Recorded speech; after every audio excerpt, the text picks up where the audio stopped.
Nothing says fun like a room full of adults voluntarily interrogating each other about exes.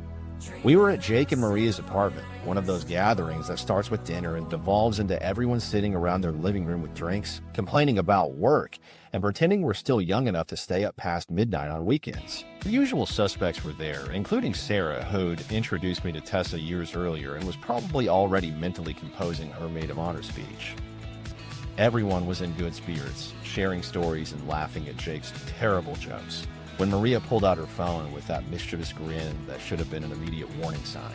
Social media has given us endless ways to sabotage our own relationships, and TikTok games rank right up there with drunk texting and Instagram stalking in terms of pure destructive potential.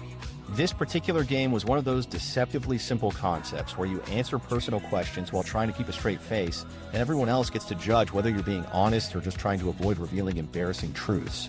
It's basically designed to make people confess things they don't want to keep private, which explains why it's so popular and so dangerous. The questions started harmless enough.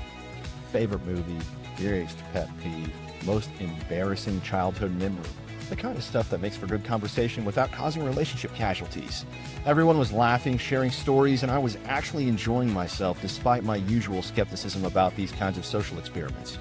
Tessa seemed relaxed too, more engaged than she'd been in weeks, which should have been another red flag, but felt like a positive sign at the time. Then came the question that changed everything. Someone read it off their phone with a casual tone that didn't match the emotional bomb they were about to drop into our evening. Which ex would you date again? The room went quiet for a second. That particular silence that happens when everyone suddenly realizes they're about to hear things they might not want to know.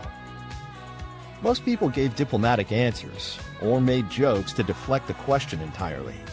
Sarah talked about her college boyfriend who was sweet but immature. Jake mentioned his high school girlfriend who moved away for college. Safe, distant choices that didn't threaten anyone's current relationships. Then it was Tessa's turn, and she didn't hesitate for even a second before saying Dylan's name like she'd been waiting for someone to ask her about him. Our friend's living room went from frat party vibe to crime scene quiet in half a beat. The audacity of mentioning your ex's name in front of your fiancé during a party game designed to reveal hidden truths was breathtaking in its boldness. Not only did she say his name, but she said it with this little smile that suggested she'd been thinking about him recently, maybe more recently than any engaged person should be thinking about their ex. Dylan, apparently, was the one who got away, though from the way Tessa described him, he sounded more like the one who should have stayed away.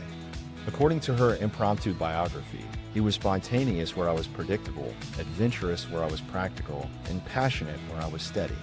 She painted this picture of their relationship like it was some epic romance novel that ended too soon, rather than acknowledging that maybe it ended for good reasons that had nothing to do with bad timing.